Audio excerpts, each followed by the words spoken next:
Miña abuela naceu no 1882 e chamanlle Dolores Gómez Avilleira.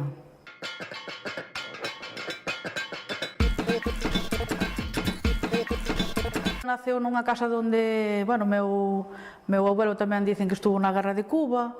Entonces elas, claro, eran tres mulleres na casa, que era a miña tía, miña bisabuela e miña abuela. Entonces meu abuelo, como estuvo fora, pois elas eran as mulleres realmente as que levaban a vida da casa.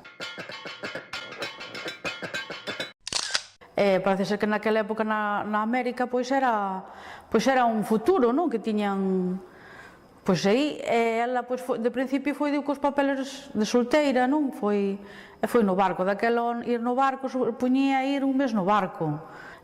Parece ser que sí, que no barco aprendían, pois eso, a calcetar, e de feito ela, teñome contado na casa, que parece ser que iba para o monte, entón calcetaba lán, pero cando non había lán, dice que tiña unha vez que tiña un burro, e o burro tiña tanto pelo que hasta fixo unha chaqueta de pelo de burro.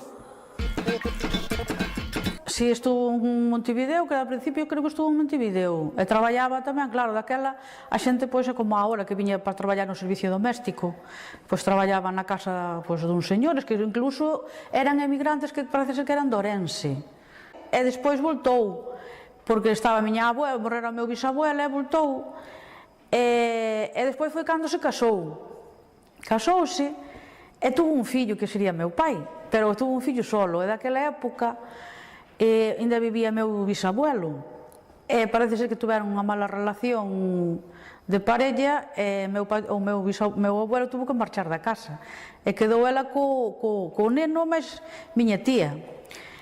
Pero de segunda vez xa voltou a América, pero de casada, pero como tiña mala relación co home, ela fixo e volveu a ir cos papeles de solteira. Si, miña abuela casouse porque eran dúas mulleres solteiras e tiñan herencias, e claro, daquela pois dabanlle moita importancia, non? O sea, ter unha herencia, entón como eran dúas mulleres solteiras, pois elas xa eran un pouco maior, non? Pero que era unha muller como moi decidida para ir para a América e tal, e tiña cartos e tal, entón parece ser que tramaron aí un matrimonio como facían antiguamente, pois cásate con un menganito que vas a, así polo menos vas a, para ter unha descendencia. Si foi, tuve descendencia, pero tuveron moi mala relación, entonces xa daquela vivían separados. Miña tía iban co leite, por exemplo, tiñan 2 hórreos, tiñan 2 palleiros, daquela ter 2 hórreos e 2 palleiros, é que tiñas capital e tiñas bastante millo, e tiñas, pois como que deron un poder adquisitivo un pouco alto, e claro, ao ter cartos, a xente eran como prestamistas, prestabanlle cartos á xente, algunha devolvíallos, pero as que non lles devolvían, ou mellor facían algún escrito, e realmente quedaballe coa finca ou co que fora, pero bueno, sei que casos que non lle chegaron a pagar, pero realmente a maioría sí que a xente pagaba. O que pasa que o mellor pagaba sin intereses, porque claro, se tiñan que pedir cartos a un banco ou algo, pero elas non, parece ser que pedían, aí na miña zona sí que dicían que eran a xente que que eran as que realmente eran prestamistas.